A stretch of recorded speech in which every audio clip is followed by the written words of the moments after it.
Assalamualaikum warahmatullahi wabarakatuh. Bismillahirrahmanirrahim. Innal hamdalillah nahmaduhu wa nasta'inuhu wa nastaghfiruh wa na'udzu billahi min shururi anfusina wa sayyiati a'malina. Man yahdihillahu fala mudilla lahu wa man yudlil fala hadiya lahu. Wa ashhadu an la ilaha illallah wahdahu la syarika lahu wa ashhadu anna Muhammadan abduhu wa rasuluh. Ya ayyuhalladzina amanu taqullaha haqqa tuqatih wa la tamutunna illa wa antum muslimun.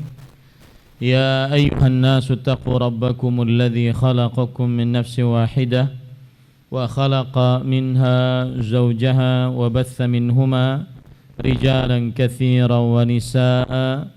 واتقوا الله الذي تساءلون به والأرحام إن الله كان عليكم رقيبا.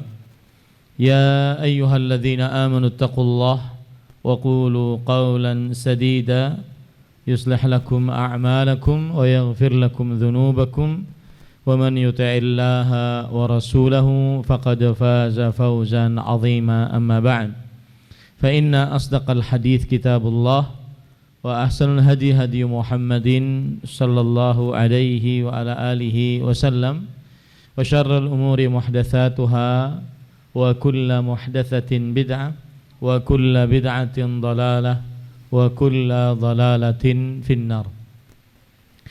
Alhamdulillah, kita bersyukur pada Allah Subhanahu wa taala pada hari ini, hari Ahad malam 24 Jumadil Ula 1444 Hijriah, kita dimudahkan oleh Allah Subhanahu wa taala untuk duduk bersama di majelis ilmu di Kota Pati, Jawa Tengah, dalam sebuah kajian Islam ilmiah dengan tema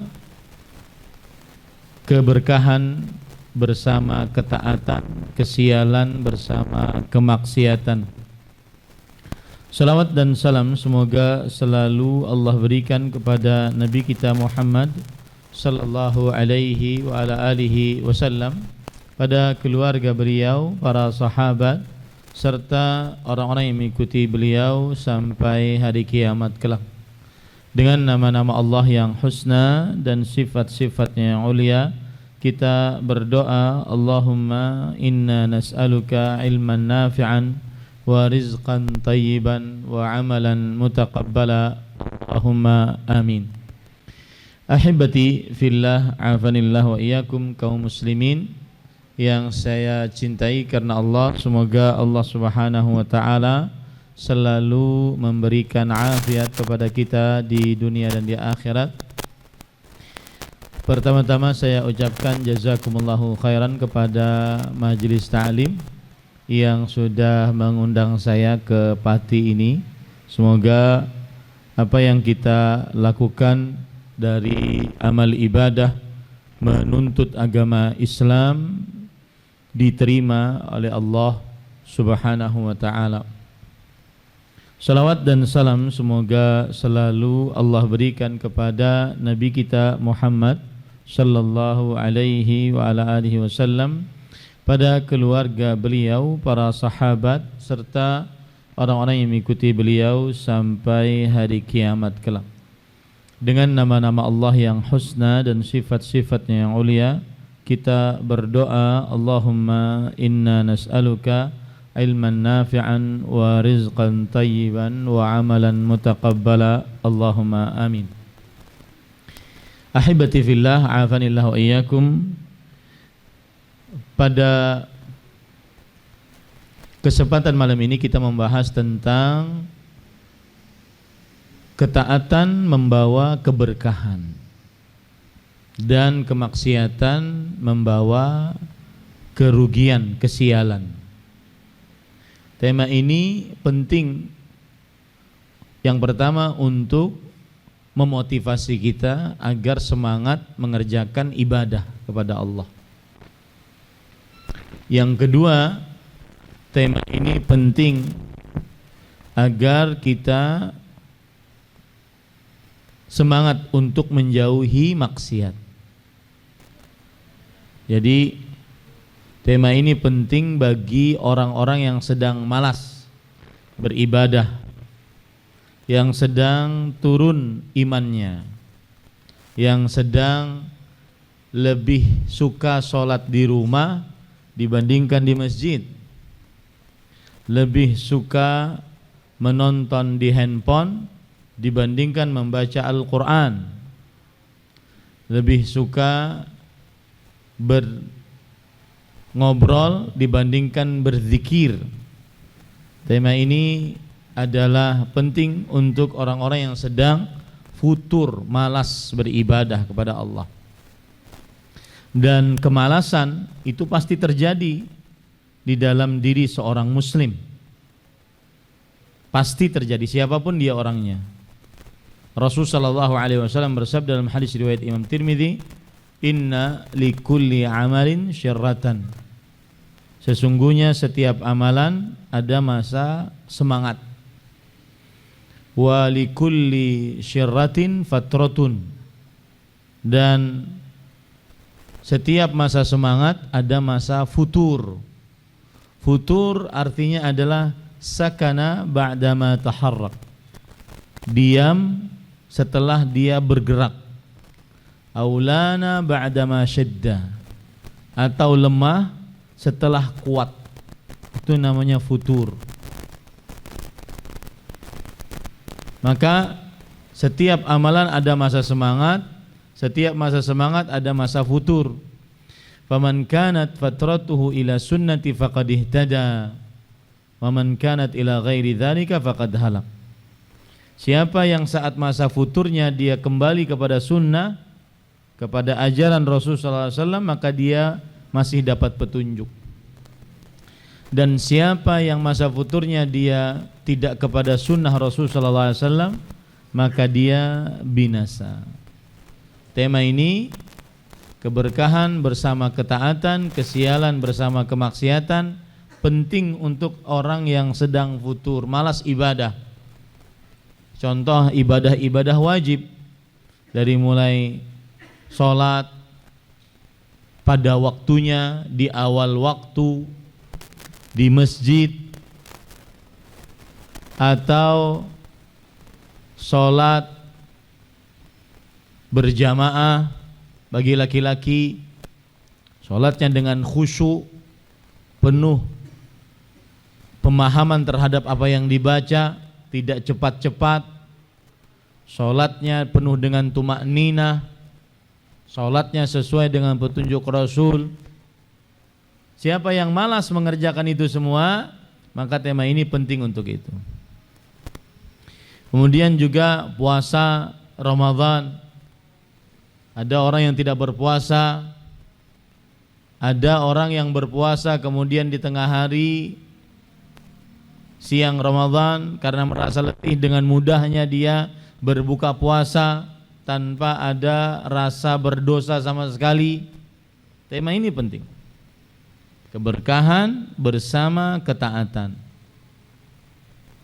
Atau orang yang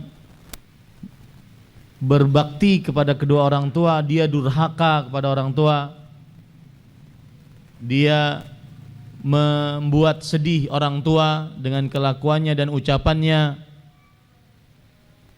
Tema ini penting. Atau seorang yang malas berdoa, Allah kasih kepada dia 24 jam waktu, 1 jamnya 60 menit, kemudian dia menadah tangan cuma beberapa menit dari 1 jam, dari 1 hari. Malas berdoa, padahal doa hukumnya wajib. Maka pada saat itu tema ini penting. Keberkahan membawa ketaatan, karena mengajak nantinya orang untuk berdoa, semangat berdoa. Atau baca Quran habis subuh,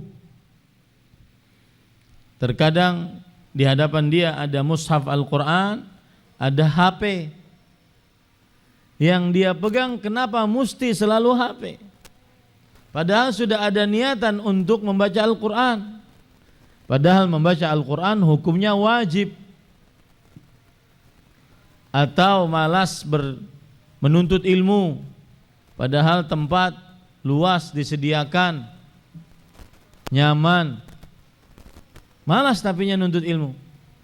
Nuntut ilmunya hanya saat ustadz-ustadz yang dari luar kota datang. Adapun yang rutin-rutin tidak. Malas.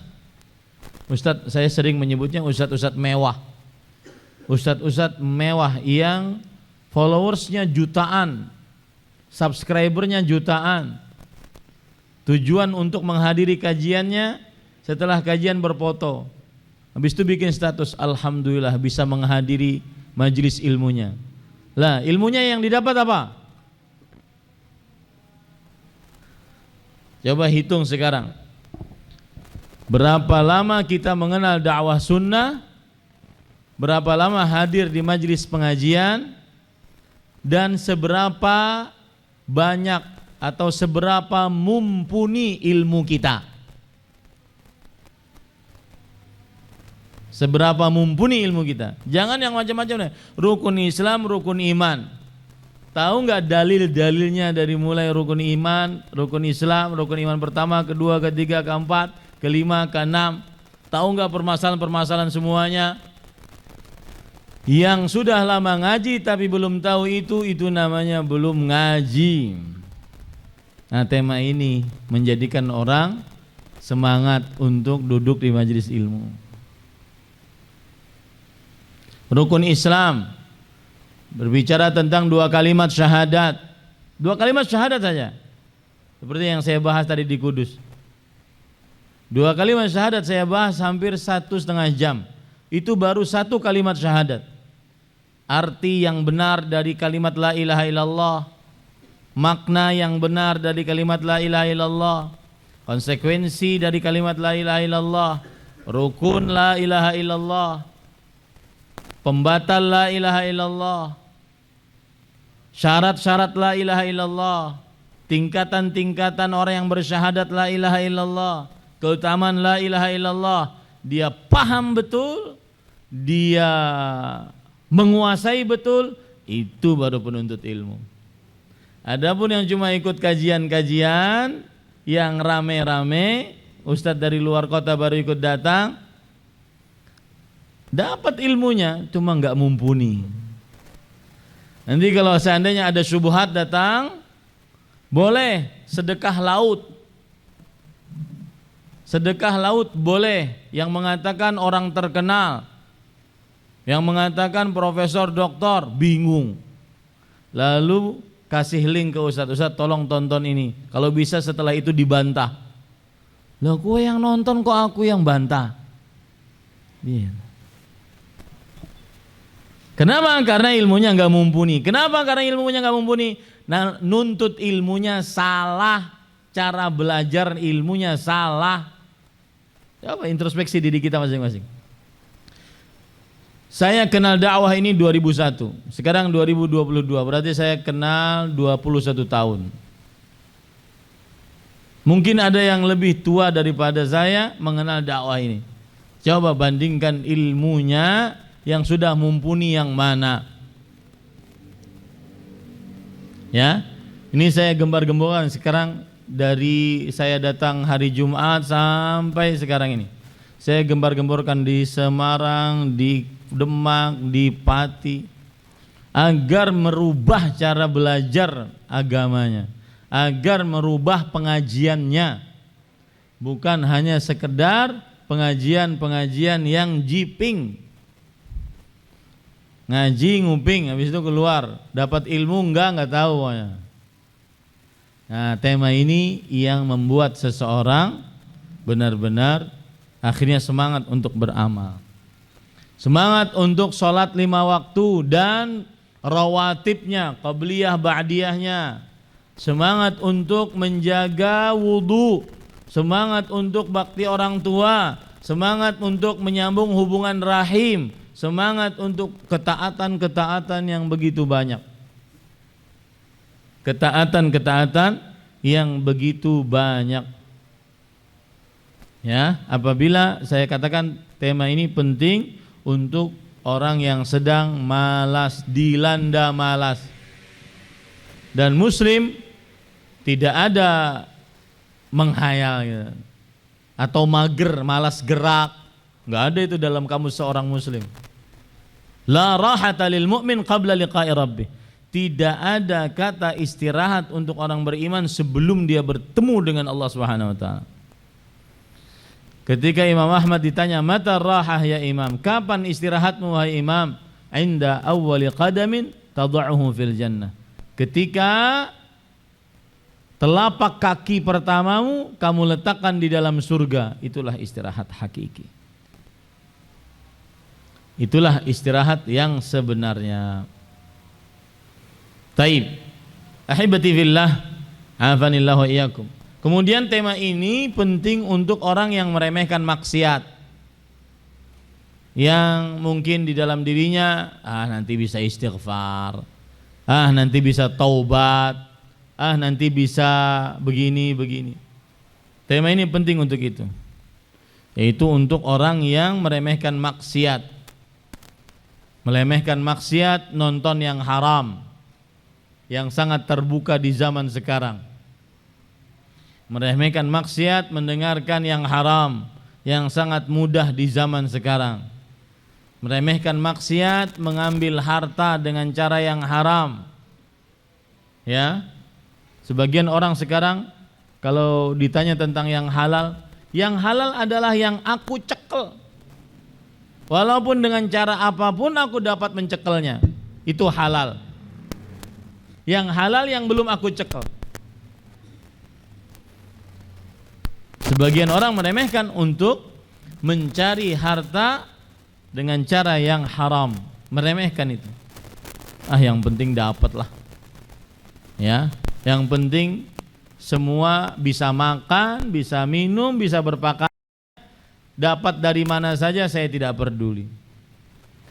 Satu tanda tangan kadang-kadang menghasilkan 100 juta, saya nggak peduli. Ya. Sebagian orang kadang-kadang meremehkan perbuatan kesyirikan, perbuatan bid'ah, perbuatan maksiat. Nah, ini temanya penting. Kesialan bersama kemaksiatan. Taib. Berarti tema kita ada dua bagian. Pertama, saya akan harus membuktikan bahwa ketaatan mendatangkan keberkahan, berdasarkan dalil-dalil dari Al-Quran dan hadis Rasulullah SAW dan contoh-contohnya. Yang kedua, kemaksiatan mendatangkan kesialan, kerugian, kemalangan, berdasarkan dalil-dalil dari Al-Quran dan hadis Rasulullah SAW. Sebelum masuk ke dalam tema ini, saya akan mendudukan dulu beberapa permasalahan. Yang pertama yaitu, apa itu ketaatan?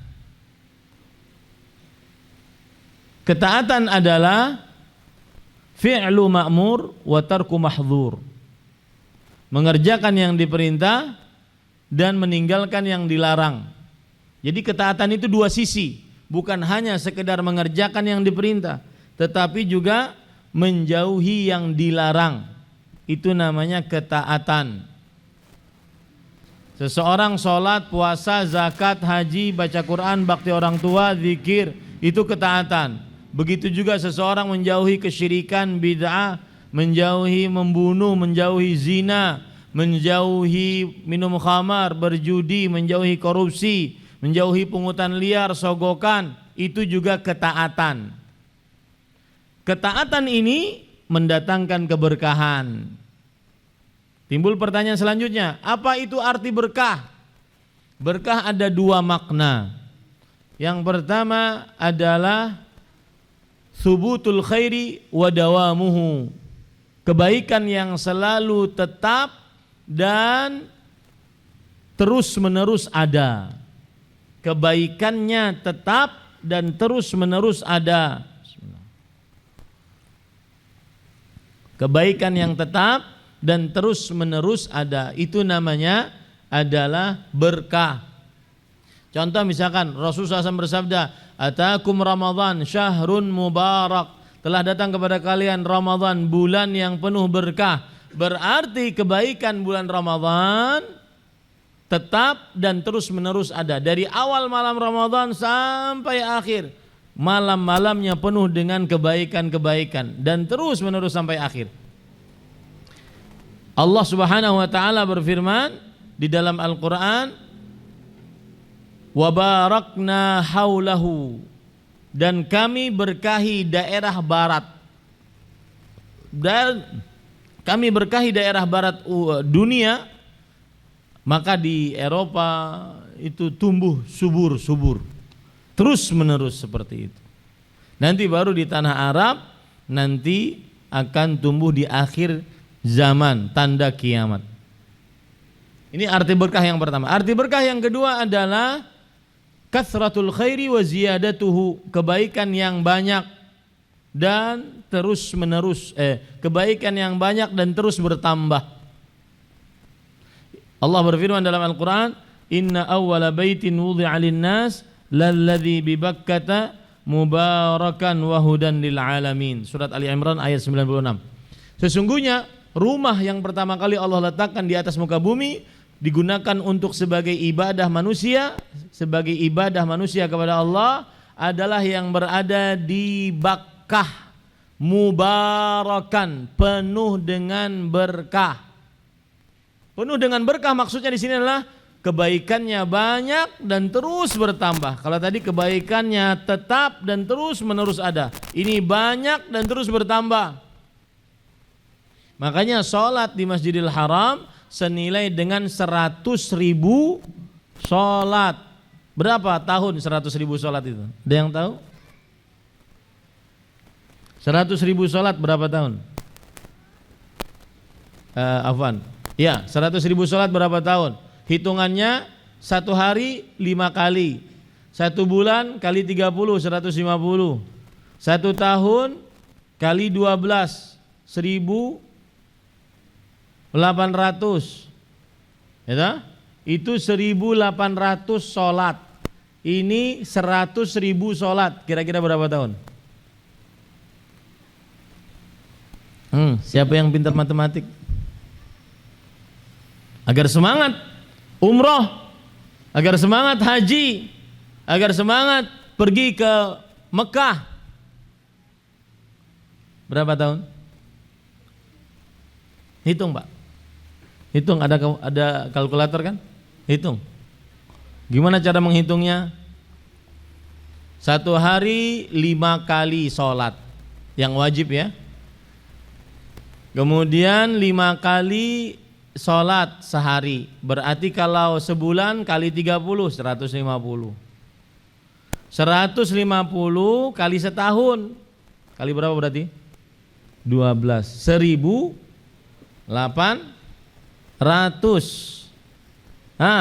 1.800 sholat. Kita ingin sampai kepada angka 100.000 sholat. Berapa?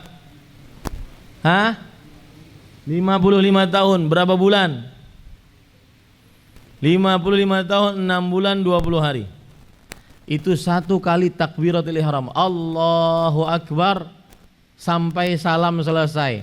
1 kali sholat di Masjidil Haram senilai orang sholat di masjid lain 55 tahun, 6 bulan, 20 hari.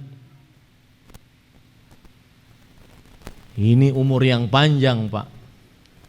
Rugi kalau orang masih mikir-mikir, umroh enggak ya, haji enggak ya, rugi. Nah kalau dia mati gue enggak dibawa hartanya. Ya, kalau dia mati juga enggak dibawa hartanya. Apalagi umroh sekarang ada yang backpacker 20-an juta. 1 kali sholat di Masjidil Haram. Sedangkan kita bersolat-solat di Masjidil Haram minimal 5 kali sholat. Subuh, zuhur, asar, maghrib. Belum lagi qobliyah ba'diyah. Belum lagi sholat jenazah, yang hampir setiap habis sholat fardu ada sholat jenazah. Belum lagi tahajudnya. Belum lagi sholat-sholat sunnahnya. Allahu Akbar. Rugi orang yang cuma sholatnya orang yang punya diluaskan rezekinya tetapi tidak pergi ke Masjidil Haram. Nah, itu arti berkah, bertambah, kebaikan yang banyak dan bertambah. Berarti ketaatan, keberkahan bersama ketaatan. Berarti kebaikan yang tetap terus menerus, kebaikan tersebut banyak dan terus bertambah, datang bersamaan dengan ketaatan yang kita kerjakan, mengerjakan perintah, menjauhi larangan. Itu maksud dari tema. Ya. Taib. Maksud dari tema sisi keduanya, kesialan bersama kemaksiatan. Kesialan yang dimaksud adalah kesialan musibah, penyakit, kekurangan harta, seperti yang disebutkan oleh Allah dalam surah Al-Baqarah. Wala nabluwannakum bisyai'in minal khaufi wal ju'i wa naqsin minal amwali wal anfusi wath thamarat wa basyyiris sabirin alladzina idza asabatum musibah qalu inna lillahi wa inna ilaihi raji'un. Surah Al-Baqarah ayat 100. Dan sungguh kami akan beri cobaan kepada kalian dengan sedikit rasa takut, ini musibah nih. Rasa lapar, ini musibah. Kekurangan harta, orang-orang yang dicintai diwafatkan, kekurangan makanan, buah-buahan, ini musibah semua. Ya, itu namanya kesialan. Kesialan datang dengan berserta kemaksiatan. Termasuk dan makna kemaksiatan adalah khilafut ta'ah, kebalikan dari ketaatan. Taib. Apa tadi ketaatan? Mengerjakan perintah, menjauhi larangan. Berarti kebalikannya. Mengerjakan larangan, menjauhi perintah. Itulah kemaksiatan. Di dalam kemaksiatan pasti ada kerugian, musibah, kemalangan, kekurangan harta, kekurangan nyawa. Maksudnya orang-orang yang dicintai diwafatkan, penyakit, pasti itu. Urusan yang aturan mudah jadi sulit. Ngurus anak sulit, ngurus istri sulit, anaknya bengal, tidak mau mendengarkan nasihat, istri dinasihati sekali nyerocos 100 kali. Itu jangan dikira memang sifat istrinya begitu.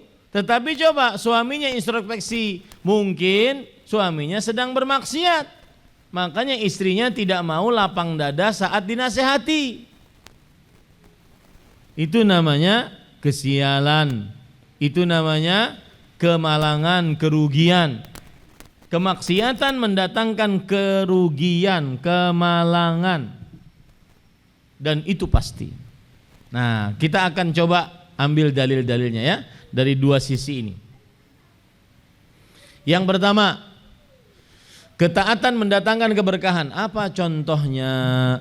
Contohnya, ketaatan yang paling utama. Apa itu ketaatan paling utama? Tauhid. Ketaatan yang paling besar, paling utama, paling agung di sisi Allah, tauhid. Beribadah yang ikhlas hanya kepada Allah. Tidak riya. Tidak ingin dapat pujian, tidak ingin dapat sanjungan, tidak ingin dapat namanya tercatat yang pertama. Tidak riya. Ya, tidak ingin dapat hadiah, tidak ingin dilihat kecuali oleh Allah. Itu tauhid, itu ikhlas. Apa manfaat ketauhid dan keikhlasan di dunia sebelum akhirat? Apa keberkahan tauhid di dunia sebelum di akhirat? Jawabannya adalah orang yang bertauhid maka akan mendapatkan keberkahan berupa istiqamah dalam beramal. Orang yang bertauhid, orang yang mengerjakan ketaatan berupa tauhid, ibadah yang ikhlas, tidak ingin pujian, tidak ingin hadiah, maka dia akan mendapatkan keistiqomahan dalam beramal sampai mati istiqomahnya. Karena dia bertauhid. Apa dalilnya? Dalilnya adalah Allah berfirman dalam surat Fussilat ayat 30, surat Al-Ahqaf ayat 13, sama itu ayatnya. Innal ladzina qalu rabbuna Allah tsumma istaqamu. Orang-orang yang ikhlas mengucapkan Rabb kami adalah Allah. Orang-orang yang ikhlas saat sholat, tidak ingin pujian, tidak ingin hadiah. Orang-orang yang ikhlas saat bersedekah, tidak ingin terkenal, apalagi ini zaman konten. Ya, kadang-kadang videonya diletakkan di pojok situ. Kemudian dia pura-pura bersedekah, ataupun agar bisa mengambil sedekah dia, mengambil video dari sedekah dia. Ini zaman konten nih. Dan konten apabila seseorang memperlihatkan amal ibadah, dikhawatirkan merusak keikhlasan. Ini zaman konten nih. Berumroh, berhaji diperlihatkan dari awal sampai akhir. Allahu Akbar. Ya, dikhawatirkan tidak ikhlas karena Allah Subhanahu wa taala. Nah, kembali ke permasalahan tadi. Orang yang bertauhid maka akan menghasilkan istiqamah. Innal ladzina qalu rabbuna Allah. Sesungguhnya orang yang mengucapkan Rabb kami adalah Allah, kemudian dia istiqamah, pasti itu istiqamah. Dan kalau sudah istiqamah, pasti dapat husnul khatimah. Ini 3 mata rantai yang tidak akan pernah terpisah. Ikhlas menghasilkan istiqamah, istiqamah menghasilkan husnul khatimah. 3 mata rantai yang tidak pernah terpisah. Nah, ini keberkahan tauhid. Ketaatan yang paling agung tauhid, ikhlas dalam beribadah kepada Allah Subhanahu wa taala. Ini keberkahannya di dunia sebelum di akhirat. Ya. Kemudian para ikhwah, keberkahan tauhid yang lain adalah amalannya pasti diterima. Kita harus pahami baik-baik, tidak semua yang beribadah diterima oleh Allah. Ini yang kita merasa berat dan merasa harus hati-hati terus, jaga niat, jaga hati agar amalnya hanya untuk Allah, ikhlas tauhid. Hanya untuk Allah Subhanahu wa taala. Karena Allah tidak menerima semua amal. Yang diterima oleh Allah hanya yang bertakwa. Allah Subhanahu wa taala berfirman, "Innama yataqabbalullahu minal muttaqin." Sesungguhnya Allah hanya menerima dari orang-orang yang bertakwa. Tidak semua salat diterima. Kalaupun diterima, tidak semua diberikan pahala yang sempurna. Apa dalilnya, Ustaz? Ngomong begitu. Lihat, Rasulullah sallallahu alaihi wasallam bersabda, "Innar rajula la yusalli." Ada orang yang salat. "Wa ma kutiba min salatihi illa usyruha aw tus'uha aw thumunuha aw sudusuha aw khumusuha aw rubu'uha aw thuluthuha aw nisfuha." Dan tidak ditulis pahala salatnya kecuali 1/10 dari pahalanya, 1/9, 1/8, 1/7, 1/6, 1/5, 1/4, 1/3, setengah. Enggak sempurna. Ya, tidak semua diterima amal ibadahnya oleh Allah. Hanya orang yang ikhlas amal ibadahnya diterima oleh Allah Subhanahu wa taala. Apa dalilnya? Allah berfirman tadi, "Innama yataqabbalullah minal muttaqin." Sesungguhnya Allah Subhanahu wa taala hanya menerima dari orang-orang yang bertakwa. Surat Al-Maidah ayat 27. Begitu juga dalilnya, Rasulullah SAW bersabda, "Innallaha la yaqbalu minal amali illa ma kana khalisan." Allah tidak menerima dari amal kecuali yang ikhlas hanya karena Allah, yang bertauhid di dalamnya. Ini keberkahan ketaatan tauhid. Dari tauhid itu sebuah ketaatan, Pak. Apa tauhid? Beribadah yang ikhlas hanya Allah, kepada Allah. Itu namanya tauhid. Sinonimnya adalah ikhlas. Tauhid ini mendatangkan keberkahan. Keberkahan yang pertama saya sebutkan apa tadi? Istiqamah. Keberkahan yang kedua, diterimanya amal ibadah. Ya, puasa Pak, enggak semua yang puasa diterima amal ibadah. Meskipun lapar, meskipun haus, enggak semua yang puasa diterima amal ibadahnya. Hanya yang ikhlas yang diterima amal ibadahnya oleh Allah Subhanahu wa taala. Rasulullah SAW bersabda, "Rubba shaim hadduhu min siyami ilal ju' wal 'atash." Berapa banyak orang yang berpuasa bagian dari puasanya hanya lapar dan haus.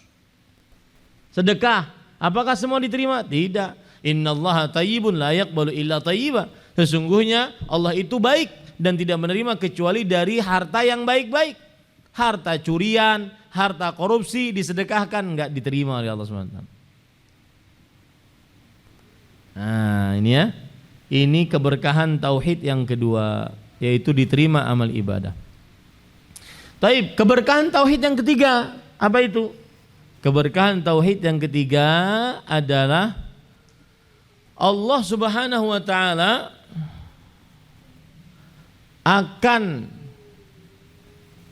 melipatkan ganjaran pahala orang yang bertauhid kepada Allah Subhanahu wa taala. Allah Subhanahu wa taala akan melipatkan ganjaran pahala orang yang bertauhid kepada Allah Subhanahu wa taala. Nah, ini Pak. Ya. Seperti misalkan orang yang bersedekah dilipat gandakan pahalanya Allah Subhanahu wa taala. Matsalul ladzina yunfiquna amwalahum fi sabilillah. Perumpamaan orang-orang yang bersedekah di hartanya di jalan Allah. Ikhlas karena Allah Subhanahu wa taala. Kamatsali habbah ambatat sab'a sanabil, seperti sebuah biji yang menumbuhkan 7 bulir. Wa fi kulli sumbulatin mi'atu habbah, setiap bulirnya menumbuhkan 100 biji. Berarti satu amalan yang bertauhid akan dilipatkan menjadi 7 kali lipat. 7 kali lipat dikali 100 menjadi 700.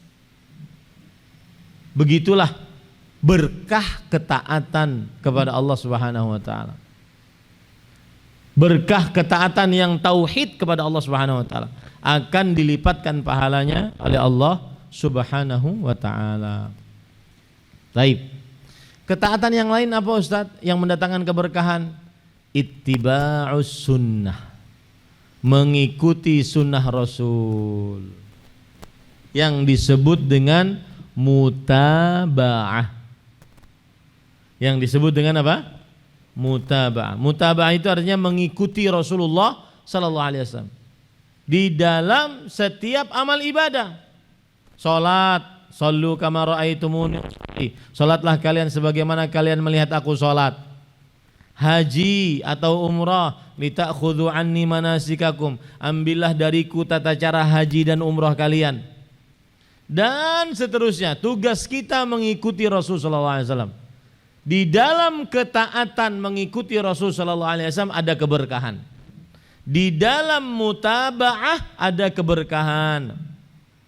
Keberkahan yang pertama adalah amalnya diterima oleh Allah Subhanahu wa taala. Karena amalan apapun, berkeringat bagaimanapun, terkucur darah bagaimanapun, banyak uang harta dikeluarkan bagaimanapun, kalau seandainya tidak sesuai dengan petunjuk Rasul, diterima atau ditolak? Ditolak. Itu sebuah akidah seorang muslim. Man amila amalan laisa alaihi amruna fahuwa rad. Yang tidak ada contohnya dari kami, maka amalannya tertolak. Ini keberkahan yang pertama, sesuai dengan petunjuk Rasul sallallahu alaihi wasallam. Kemudian yang kedua, keberkahan kalau orang beramal ibadah mengikuti sunnah Rasul, maka dia akan mudah beramal ibadahnya. Mudah. Dari yang muda sampai yang tua bisa mengerjakannya. Dari yang miskin sampai yang kaya bisa mengerjakannya. Dari rakyat sampai pemerintah bisa mengerjakannya. Mudah, tidak sulit.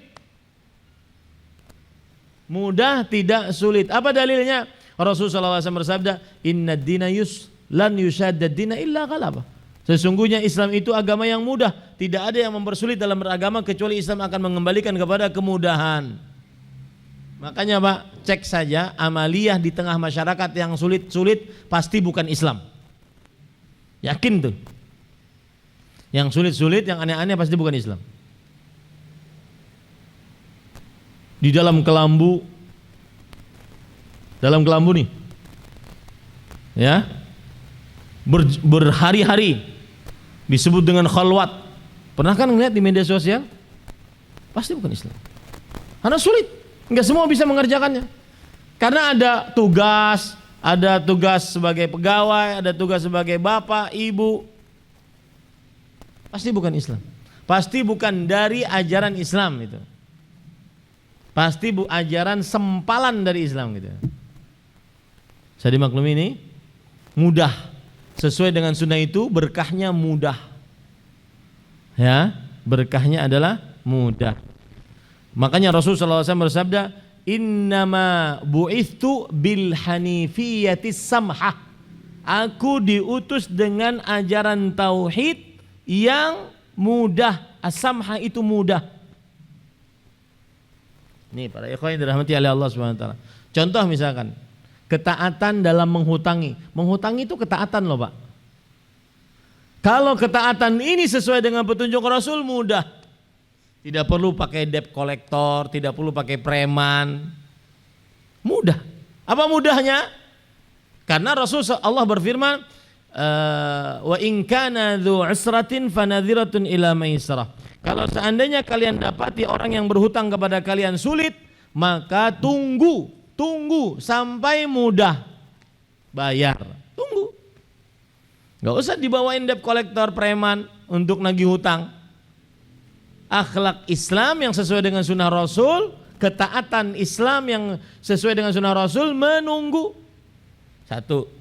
Yang kedua, kalau seandainya ingin lebih berkah lagi, dihalalkan.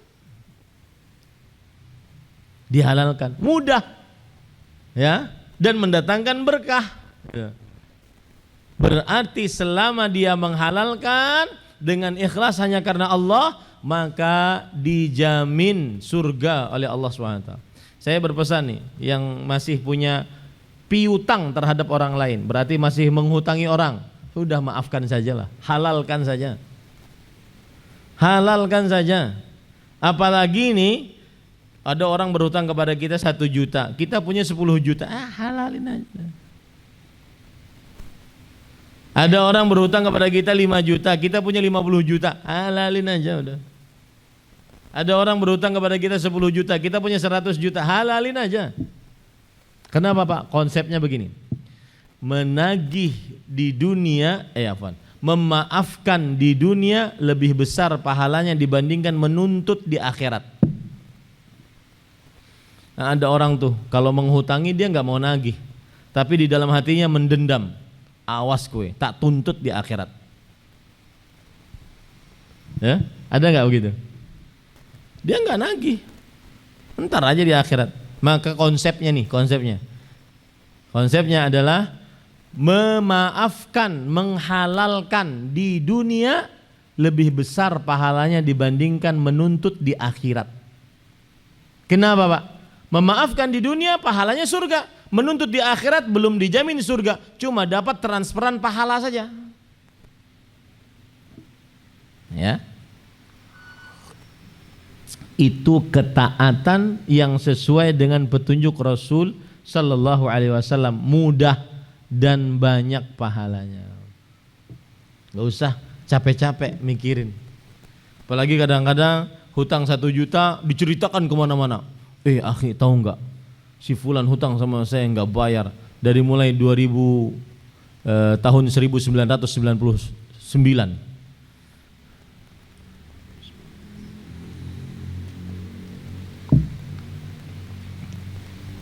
Bisa dimaklumi nih Pak. Baik, kita ambil ketaatan yang lain. Ketaatan yang lain yang mendatangkan keberkahan. Contoh misalkan tadi sudah tauhid, sudah mengerjakan ibadah sesuai dengan sunnah, sudah. Ketaatan yang lain yang mendatangkan keberkahan, sholat 5 waktu. Saya katakan Pak, illas salah. Saya katakan illas salah.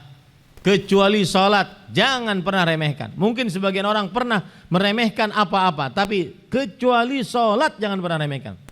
Karena kalau orang sudah meremehkan sholat, maka yang lain pasti dia remehkan.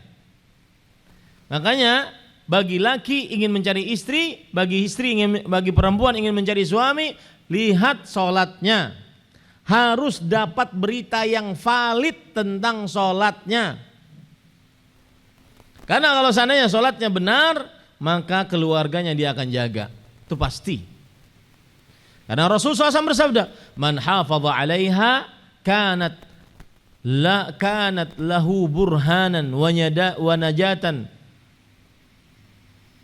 kanat lahu nuran wa burhanan wa najatan. Siapa yang selalu menjaga sholatnya, maka baginya cahaya, petunjuk dan juga keselamatan.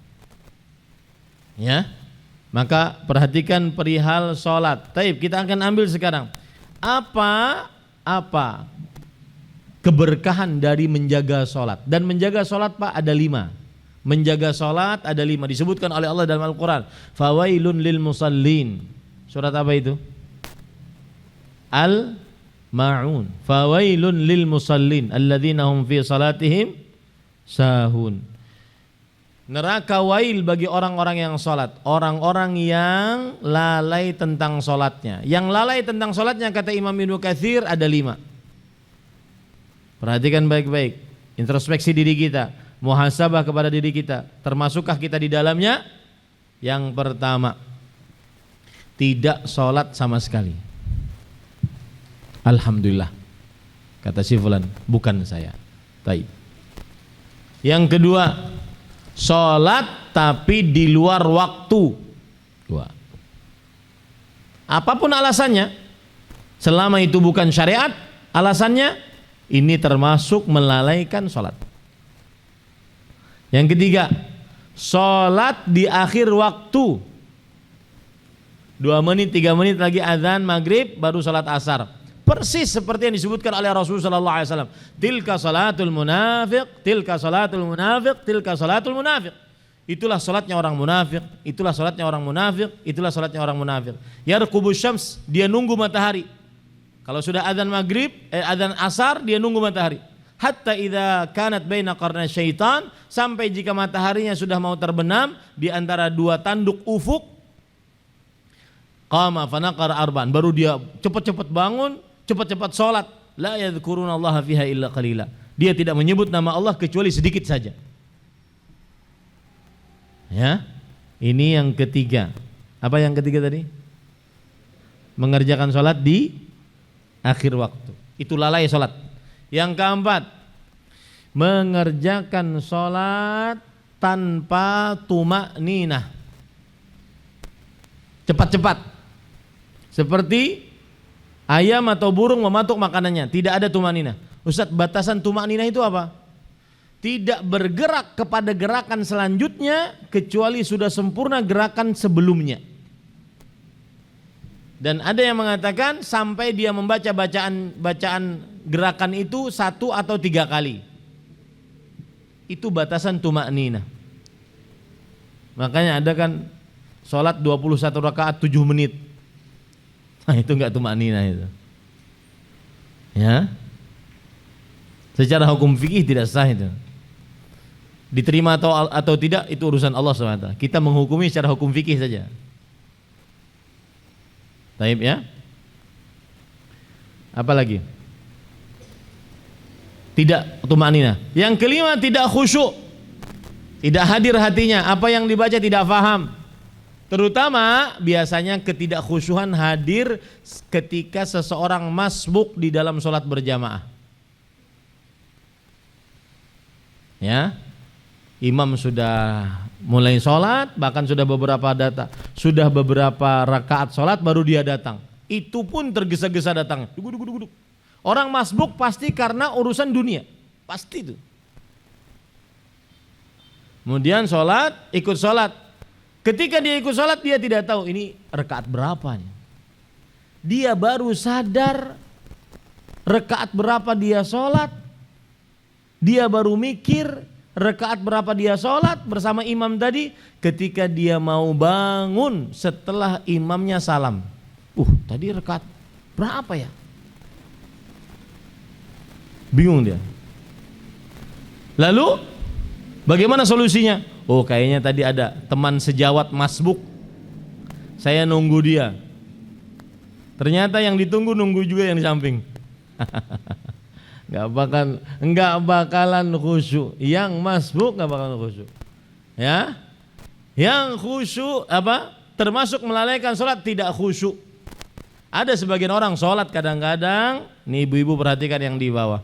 Sebagian orang sholat kadang-kadang sambil meracik bumbu. Allahu Akbar. Koyoke kurang petsin. Pas salam dirasane sama bener. Kurang, berarti kan dia meracik bumbu saat sholat. Ada orang sholat nyari kunci motor dan dapat. Allahu Akbar. Mana ya kunci motor? Mulai pura-pura elegan gitu. Boten nenten. Kiri. Boten nenten. Mulai dia tuh. Enggak lagi mikirin sholat, enggak lagi merasa berhadapan dengan Allah, enggak lagi untuk mengerjakan sholat dengan khusyuk. Dan dapat. Sepertinya tadi jatuh di samping tangga. Habis salam, dia ke samping tangga ada. Berarti kan nyari kunci saat sholat. Itu yang melalaikan sholat. Ada 5 ya, hati-hati. Khusus untuk laki-laki ada tambahannya 6. Tidak sholat di masjid. Apalagi pandemi udah selesai. Ya, tidak sholat di masjid. Itu yang melalaikan sholat. Nah, orang yang dibalik sekarang, berarti orang yang sholat dengan mendirikan sholat, tidak melalaikan sholat, ini mendatangkan keberkahan. Orang yang selalu sholat, orang yang sholatnya sempurna, orang yang sholatnya di awal waktu, orang yang sholatnya tuma'nina, orang yang sholatnya khusyuk, orang yang sholatnya di masjid, maka pasti mendatangkan keberkahan.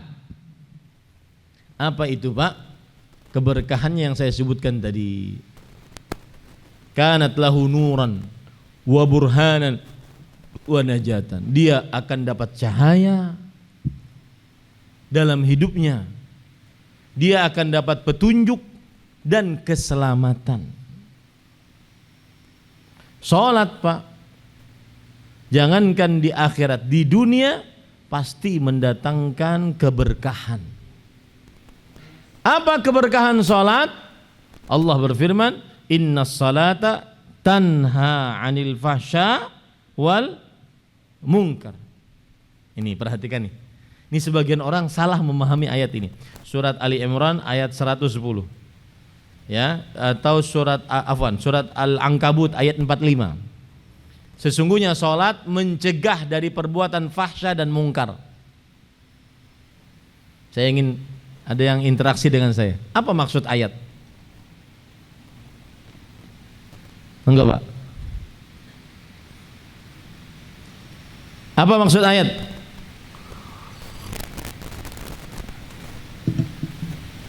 Sesungguhnya salat mencegah dari perbuatan fahsya dan mungkar. Apa maksud ayat?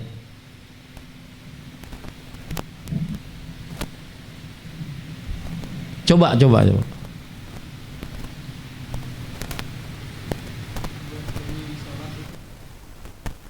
Buah dari sholat mencegah perbuatan fahsya, keji, zina, LGBT, homo, lesbian, dan mungkar. Mungkaran perkelahian, pembunuhan, mencuri, dan seterusnya. Begitu ya?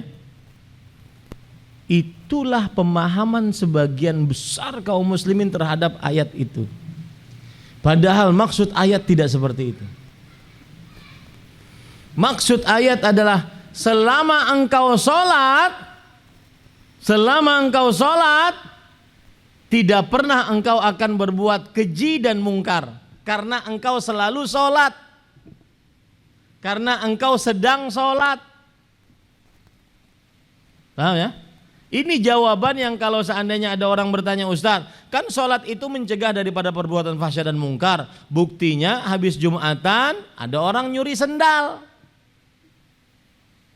Mana mencegah dari perbuatan fahsya mungkarnya? Maka jawabannya karena dia tidak sholat. Coba dia terus sholat. Enggak pernah mengerjakan perbuatan fahsya dan mungkar. Itu maksud ayat. Paham gak maksud saya? Orang sholat, mana mau berzina? Kan sedang sholat. Paham maksudnya? Bukan berarti karena sholat kemudian jauh dari zina. Enggak. Ada orang sholat subuh berjamaah, habis itu berzina. Ya kan banyak tuh cerita public figure. Oh, saya jadi wanita simpanannya. Tapi dia ahli sholat. Sebelum main sama saya sholat dulu dia. Paham gak maksud saya? Berarti apa tadi pengertiannya? Sesungguhnya sholat mencegah dari perbuatan fahsya dan mungkar. Maksudnya apa? Selama dia selalu sholat, maka tidak akan melakukan perbuatan fahsya mungkar, karena dia sedang sholat. Maka teruslah tambah sholat, sehingga tidak melakukan perbuatan fahsya dan mungkar. Ini keberkahan sholat yang pertama. Keberkahan sholat yang kedua, para ikhwan yang dirahmati oleh Allah Subhanahu wa taala, sholat itu menghapuskan dosa. Sholat itu menghapuskan dosa, dan manusia tidak lepas dari dosa. Kita ini antara tiga keadaan, Pak. Mengerjakan ketaatan, mendapat nikmat perlu disyukuri. Yang kedua, mendapatkan musibah perlu disabari. Yang ketiga, melakukan dosa saatnya beristighfar. Tiga keadaan manusia tidak lepas dari dunia ini. Mendapat nikmat disyukuri, mendapat musibah disabari, mengerjakan maksiat diistighfari. Tidak lebih daripada itu keadaannya. Kita semua pelaku dosa. Dan ada perkataan menarik, subhanallah. Saya sampai sekarang perkataan ini saya anggap pantas untuk ditulis dengan tinta emas. Jadi ada sebuah riwayat di dalam kitab Asy-Syukr yang ditulis oleh Imam Ibnu Abi Dunya. Ada seorang berkata kepada seorang ulama salaf, Abu Tamimah, "Wahai Abu Tamimah, bagaimana keadaanmu pagi ini?" Kemudian Abu Tamimah berkata, "Asbahtu baina ni'mataini 'azimatain, la adri ayyahuma afdal." Aku di pagi hari ini memiliki dua nikmat yang sangat besar. Aku tidak tahu mana yang lebih utama dari dua nikmat ini. Rasakan nikmat ini. Semua dari kita merasakan nikmat ini. Yang pertama, dzunubun satarahallah fala yu'ayyirani biha ahad. Dosa-dosa yang Allah tutupi dosa itu, sehingga tidak ada seorang pun yang bisa mencelaku dari dosa itu. Ya, alhamdulillah Pak, dosa itu tidak berbau. Alhamdulillah dosa itu tidak ada bekas pada wajah. Coba sekali berdosa coret hitam sampai menghitam. Alhamdulillah. Yang hadir di sini, kita nggak tahu nanti malam setelah pengajian apa yang dilihat oleh semua dari kita. Apakah langsung tidur ataukah masih melihat yang haram-haram?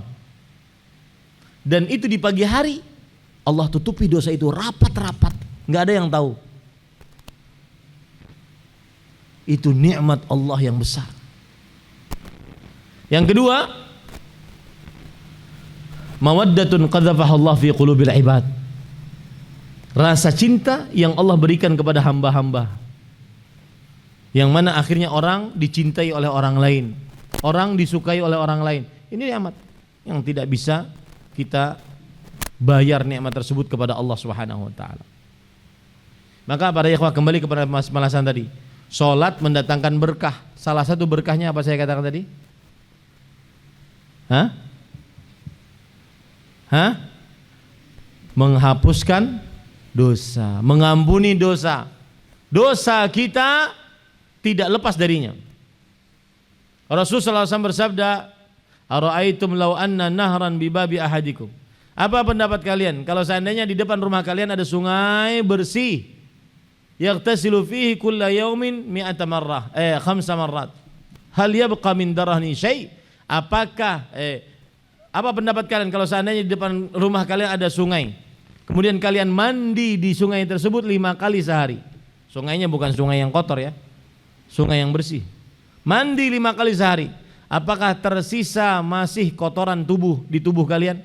Para sahabat menjawab, la, tidak tersisa wahai Rasul. Kemudian Nabi Muhammad SAW bersabda, fadzalika mithlu salawatil khams yamhullahu bihinnal khataya. Itulah perumpamaan sholat 5 waktu, menghapuskan dosa-dosa di antaranya. Sholat zuhur menghapuskan dosa antara subuh dan zuhur. Sholat asar menghapuskan dosa antara zuhur dan asar. Sholat maghrib menghapuskan dosa antara maghrib dan antara asar dan maghrib. Sholat isya menghapuskan dosa antara maghrib dan isya. Sholat subuh menghapuskan dosa antara apa? Isya dan subuh. Terus seperti itu. Ini keberkahan sholat. Kemudian keberkahan sholat yang lain, para ikhwan yang dirahmati oleh Allah Subhanahu wa taala. Ini cerita ya. Saya dulu sebelum ada kawan-kawan yang sudah kita tunjuk untuk mengantar saya, karena saya kalau pakai mobil tuh ngantuk. Kalau nyetir sendiri pengantuk. Pernah tabrakan 2 kali. Tabrakan tunggal gitu. Ngantuk. Gak bisa nyetir, gak bisa naik motor, ngantuk pokoknya. Ini pernah jatuh karena ngantuk. Naik motor ngantuk, coba yang ngantuk. Gimana itu ceritanya? Naik motor ngantuk. Makanya gak bisa naik motor, naik mobil. Pasti diantar sekarang oleh kawan-kawan di Kalimantan Selatan. Gak boleh, Ustadz gak boleh naik motor, gak boleh naik mobil sendiri. Pasti ngantuk, harus diantar. Nah sebelum punya yang mengantar, ada kawan saya. Waktu itu saya pulang malam, biasanya pulang dari luar kota malam, dijemput. Kemudian dia bilang, Ustadz malam ini saya nggak bisa jemput, tapi saya sudah sediakan mobil. Oke, saya masuk mobil, ternyata dalam mobil ada perempuan. Langsung saya keluar lagi. Mohon maaf mas, ini siapa? Ini istri saya Ustadz, dia mau ikut saja. Oh ya sudah. Di jalan dari bandara ke rumah, ngobrol lah. Yang pertama kali membuka permasalahan si supir tadi. Dia bertanya, Ustadz, bagaimana menghilangkan rasa was-was? Memang was-wasnya kenapa? Ya was-was aja Ustadz. Kemudian istrinya yang di belakang ikut ngobrol. Was-wasnya itu gini Ustadz, dia kadang-kadang terlalu berlebihan was-was. Contohnya, dia kadang setiap malam naik ke atas atap rumah, mengelilingi atap rumah. Kenapa? Khawatir ada yang mengintip istrinya. Aneh ya? Ini sebabnya. Makanya saya ikut ini. Salah satu sebabnya dia ini, Ustaz. Malam-malam saya ikut nggak di rumah. Saya langsung tebak. Sholat nggak Pak? Ya kadang enggak. Nah itu sebabnya. Suaminya, istrinya nyerocos di belakang. Enggak Ustaz, enggak sholat, Jumatan aja enggak. Sholat akan memberkahi kehidupan, menenangkan hati. Ya, ini keberkahan. Makanya ketaatan pasti mendatangkan keberkahan, menenangkan hati, kemudian berhusnudzan kepada Allah Subhanahu wa taala dan lain-lainnya. Kalau dirunut Pak, ketaatan-ketaatan semua banyak sekali, nggak cukup waktunya ya. Saya tutup bagian pertama ini dengan surat Al-Ankabut ayat 17. Allah berfirman, "Fabtaghu 'indallahi rizqa wa'buduh." Carilah rezeki di sisi Allah. dan beribadahlah kepadanya. Ini penting nih, terutama yang usaha-usaha, nyari duit, nyari harta untuk anak istri. Jangan lupa sholat, jangan lupa ibadah. Kenapa? Karena berdasarkan ayat tadi, dalilun ala anna al-ibadah min talabir rizq. Dalil bahwa ibadah adalah termasuk dari cara mencari rezeki. Saya ulangi. Al-Ankabut ayat 17 menunjukkan dalil bahwa ibadah adalah cara mencari rezeki. Kita di dunia ini nyari rezeki apa? Jualan, jadi pengusaha, jadi pegawai, jadi pekerja pabrik, jadi macam-macam untuk nyari duit. Salah satu cara nyari duit adalah ibadah. Paham? Ya. Makanya yang seret-seret rezekinya coba introspeksi diri. Yang kadang kalau dapat gaji cuma salam tempel. Dapat gaji kasih orang. Karena gali lubang tutup lubang. Ya, menutupi hutang. Akhirnya terus tetap kurang terus. Coba perhatikan ibadahnya, sholatnya, tahajudnya, duhanya. Ya. Jadi apa tadi konsepnya? Ibadah termasuk cara mencari rezeki. Pas jam 9. Ibadah termasuk cara mencari rezeki. Ya, rasakan itu baik-baik. Berapa banyak ibadah yang kita kerjakan dan berapa banyak rezeki yang kita dapat. Berapa kalau malas beribadah, berapa banyak rezeki yang kita dapat. Ibadah cara mencari rezeki. Sebagian orang, Pak, mencari rezeki itu dengan sebab kauni saja. Oh, apalagi itu Ustaz, istilah sebab kauni. Sebab kauni itu gini. Orang jualan cilok itu sebab kauni untuk dapat duit. Orang jualan bakso, mie ayam itu sebab kauni untuk dapat duit. Kauni itu artinya apa yang terjadi di alam semesta. Dan di sana ada sebab syar'i untuk dapat duit, untuk dapat harta. Sebab kauni, habis itu sebab apa? Syar'i. Ada dua sebab, Pak. Contoh ya, Pak ya. Minum obat agar hilang sakit kepala, itu sebab apa? Kauni. Baca Al-Fatihah agar hilang sakit kepala, itu sebab apa? Syar'i. Paham sekarang? Sebab itu ada dua, sebab kauni, sebab syar'i. Sebagian manusia hanya sibuk dengan sebab kauni, sebab kauni, sebab kauni. Lupa sebab syar'i. Anak sakit, panas, tinggi, langsung bawa ke dokter. Iya bagus, gak apa-apa, boleh. Tapi jangan lupa sebab syar'inya. Baca ya Al-Fatihah. Bacai qul a'udzu birabbil falaq wa qul a'udzu birabbin nas. Dan seterusnya seperti itu. Nah, sama nyari rizki sebab kauni dikerjakan. Buka toko, buka warung makan. Kalau buka warung makan yang enak resepnya, yang bersih tempatnya, yang ramah orangnya. Itu sebab apa? Kauni. Di sana ada sebab syar'i. Apa itu? Perbanyak ibadah, baca Quran, berbanyak doa, perbanyak sedekah. Itu sebab syar'inya. Maka jangan lupa sebab syar'i. Ya, ini para ikhwan yang dirahmati oleh Allah Subhanahu wa taala. Itu baru bagian pertama. Sepertinya sudah cukup bagian pertama. Maksiatnya nanti deh.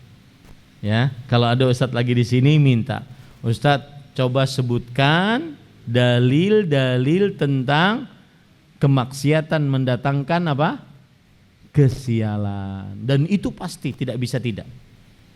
Bahkan saya ingin ingatkan, ini sebagai ringkasan saja. Ada orang stroke di umur 40 tahun.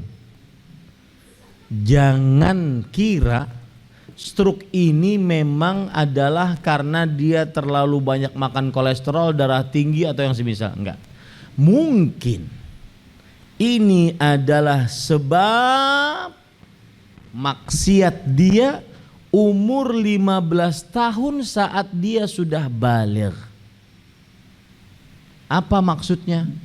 Keburukan maksiat mendatangkan keburukan, kesialan.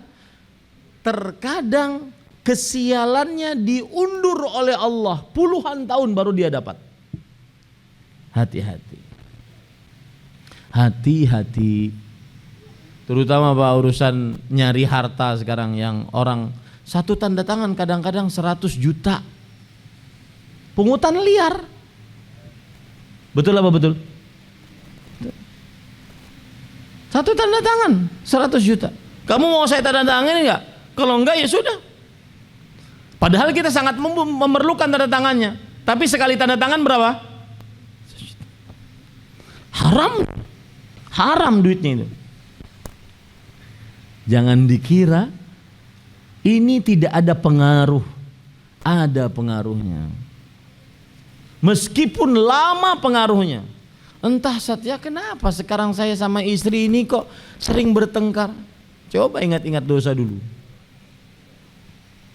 Saya ingin membuktikan bahwa ibadah mendatangkan keberkahan. Tadi saya lupa. Kisah Maryam. Apa? Allah berfirman dalam surah Al-Imran, "Kullama dakhala 'alaiha Zakaria al-mihraba wajada 'indaha rizqa. Qala ya Maryam, anna laki hadza? Qalat huwa min 'indillah, innallaha yarzuqu man yasha bighairi hisab." Setiap kali Nabi Zakaria, pamannya Maryam, masuk ke dalam tempat ibadahnya Maryam, maka pamannya Maryam mendapati ada rizki di situ. Para ulama tafsir mengatakan rizki yang dimaksud adalah buah-buahan musim panas. Padahal ini sedang musim dingin. Atau buah-buahan musim dingin padahal sedang musim panas. Artinya apa? Rizkinya dari langit turun terus nggak pernah berhenti. Apa yang dilakukan Maryam sampai begitu? Allah berfirman, "Ya Maryam qunuti li rabbiki wasjudi warka'i ma'ar raki'in." Wahai Maryam, ibadahlah yang lama kepada Allah, sujud yang lama, ruku yang lama kepada Allah. Disebutkan dalam tafsir Imam Ibnu Katsir. Silakan cek. Sajadat Maryam hatta kharajat min ainaiha al-ma'ul asfar. Maryam alaihissalam sujud, saking lamanya sujud, keluar dari kedua matanya air mata nanah. Nah, ini sebab syar'i Pak. Susah ini diotakkan, susah.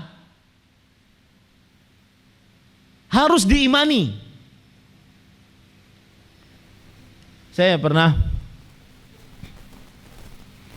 mendapati sebuah kisah menarik. Saya tidak akan pernah lupa kisah ini dalam hidup saya. Seorang pedagang kelontongan, dia menggoes sepedanya, jualan kelontongan. Ya, tahu kelontongan ya Pak? Ember dan semisalnya. Setiap pagi dia mau bekerja, kalau dia pergi ke arah utara, misalkan utara sana, dia mikir, di sana ada masjid apa ya? Tujuannya apa? Setengah jam sebelum sholat zuhur saya sudah harus ada di masjid. Kalau saya ke selatan, ada masjid apa di sana? Setengah jam. Dan saya dapati orang itu. Pas saya masuk setengah jam sebelum sholat zuhur, ada orang itu. Subhanallah. Apa berkahnya Pak yang dia dapatkan?